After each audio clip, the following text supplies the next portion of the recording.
हाँ, तो चलिए आप लोगों के एक बारगी एजुकेशन में स्वागत है। आप लोग क्लास 10 के विद्यार्थी हैं, तो आप लोग के लिए यह वीडियो बहुत मज़ेदार होने वाला है, क्योंकि इसमें कविता से हम लोग MCQ का सीरीज चला रहे हैं, जिसमें कविता नंबर 2 राम लक्ष्मण परशुराम संवाद का MCQ है। ओनली फॉर 20 MCQ रहेगा बाबू। इसमें आप लोग ध्यान से सुनिएगा, समझिएगा और एग्जाम की तैयारी कीजिएगा। तो पहला क्वेश्चन है जो आप लोग के सामने दिख रहा होगा स्क्रीन पर, परशुराम के वचन किसके समान कठोर हैं।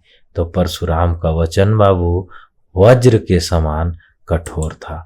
बाद बाकी ऑप्शन पढ़ने का जरूरी नहीं है समय को देखते हुए। चलिए क्वेश्चन नंबर 2 हम लोग पढ़ते हैं। परशुराम पृथ्वी जीतकर किसे दान कर चुके हैं। परशुराम पृथ्वी जीतकर किसे दान कर चुके हैं। तो परशुराम पृथ्वी जीतकर बाबू ब्राह्मणों को दान कर चुके हैं, क्योंकि वो क्षत्रिय से बहुत नफरत करते थे। आगे चलते हैं बाबू। परशुराम ने किसके प्रेम के कारण लक्ष्मण का वध नहीं किया। तो परशुराम है बाबू वो विश्वामित्र के प्रेम के कारण लक्ष्मण का वध नहीं किया। आगे बढ़ते हैं। परशु का अर्थ क्या होता है। तो हमारे बाबू लोग आजकल सभी कोई जानता है कि परशु का अर्थ फरसा होता है। क्या? चलिए देखिए करेक्ट आंसर। चलिए आगे बढ़ते हैं हम लोग। क्वेश्चन नंबर 5 परशुराम किस कुल के घोर शत्रु हैं। परशुराम किस कुल के घोर शत्रु हैं। तो ब्राह्मण वैश्य नहीं बाबू, घोर शत्रु किनके हैं? क्षत्रिय का। चलिए आगे बढ़ते हैं हम लोग कि तुलसीदास का जन्म किस जिले में हुआ था। तो तुलसीदास का जन्म बांदा जिले में हुआ था। किस जिला में? बांदा जिला में। आगे चलते हैं विद्यार्थी जी। क्वेश्चन नंबर 7 रामचरितमानस किस भाषा में लिखी गई है। तो रामचरितमानस जो है वो अवधी भाषा में लिखा गया है।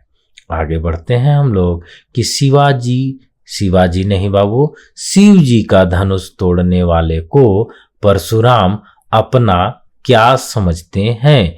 तो शिव जी के धनुष तोड़ने वाले को परशुराम क्या समझेंगे? अपना शत्रु समझेंगे। क्या समझते हैं? शत्रु समझते हैं। वाह, करेक्ट आंसर। आगे बढ़ते हैं कि लक्ष्मण का यह कथन एक फूंक से पहाड़ उड़ाना परशुराम के किस गुण को दर्शाता है। योद्धा, कायर, मूर्खता, साहसी। तो एक फूंक से पहाड़ उड़ाएगा बाबू तो ये योद्धा ही कर सकता है, इसीलिए योद्धा करेक्ट ऑप्शन होगा। आगे बढ़ते हैं कि सहस्त्रबाहु का वध किसने किया था। तो परशुराम बार बार इस चीज को बोलते थे कि हमने ही सहस्त्रबाहु को मारा है, तुम हमसे डरो बालक, है ना। ये किसको बोलते थे? लक्ष्मण जी को। तो इसीलिए सहस्त्रबाहु का वध हमारे परशुराम जी किए थे। वाह, चलिए आगे बढ़ते हैं। आप लोग तो तेज विद्यार्थी है जी। राम लक्ष्मण परशुराम संवाद रामचरितमानस के किस कांड से लिया गया है। तो ये बाबू बाल कांड से लिया गया है। कहाँ से लिया गया है? बाल कांड से। आगे बढ़ते हैं। परशुराम के अनुसार लक्ष्मण इनमें से क्या है।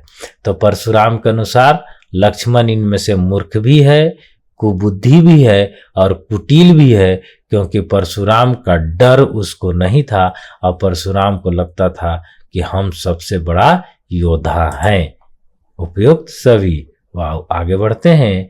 क्वेश्चन नंबर 13 सूरवीर को अपनी शूरता प्रदर्शित करनी चाहिए। तो सूरवीर को अपनी शूरता युद्ध भूमि में प्रदर्शित करना चाहिए। युद्ध भूमि इसका सही उत्तर होगा बाबू लोग। आगे बढ़ते हैं।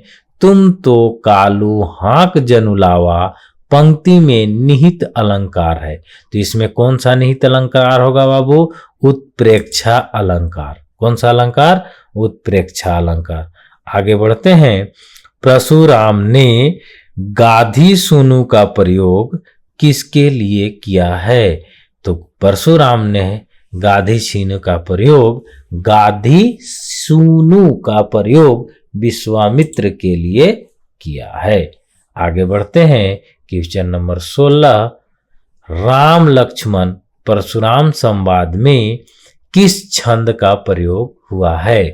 पहला है सवैया, चौपाई, दोहा, चौपाई और दोहा दोनों। तो ये जो है राम लक्ष्मण परशुराम संवाद में चौपाई और दोहा दोनों का यूज हुआ है। आप देखते होंगे कि 4-4 को करके खंड और फिर 2-2 को का भी खंड लिखा हुआ है। तो चौपाई और दोहा दोनों है इसमें। चलिए आगे बढ़ते हैं कि परशुराम के सिर पर अभी किसका ऋण शेष था? तो परशुराम के सिर पर जो है बाबू अभी तक उसका गुरु का ऋण शेष था। तो गुरु जो है वो सही उत्तर होगा। चलिए आगे बढ़ते हैं हम लोग बाबू क्वेश्चन नंबर 18 में।